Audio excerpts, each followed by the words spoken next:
Hi, my name's Evan Goldenberg. I'm president of the Joshua Project Foundation. When there's no Braille in the stores, the blind people have to wait for somebody to come over and assist them. She was about 16 weeks pregnant, and we found out that my son was missing his right eye. When we had him, it just looked like his eye was closed. When he was born, the nurse came up to us and said, well, I just checked, everything's fine, 10 fingers, 10 toes. And I said, in one eye. And she said, what?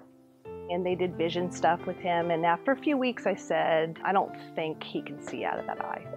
And the doctor closed the door and said, your baby's totally blind.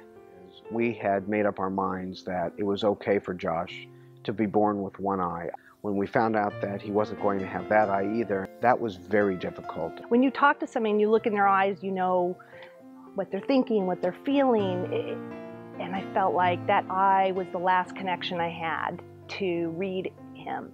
Probably 4 to 6 months later, they told us he had glaucoma.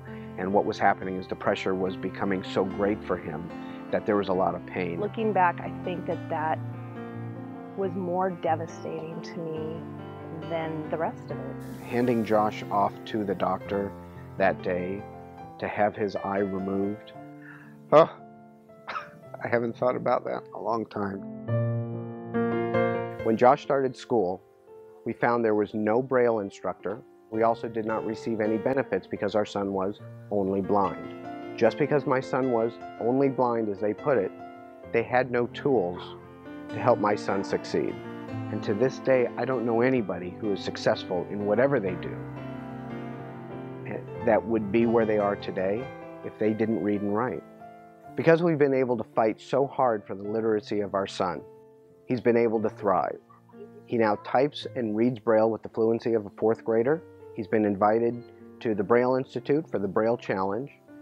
And more importantly, he's learned to grow up with his peers, just like them. What's holding him back now? He can ride a bike, he plays piano, he's an avid rock climber, but he can't go shopping on his own. He said, how am I supposed to shop if there's no Braille in the grocery store, Mom? And I went, I don't know. And we're like, I don't know.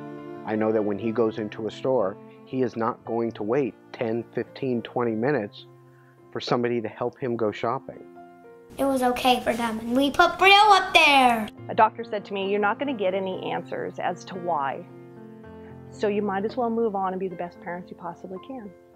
And expect the same thing from him as you expected with your daughter when she was growing up. Treat him normal and he'll act normal, he said.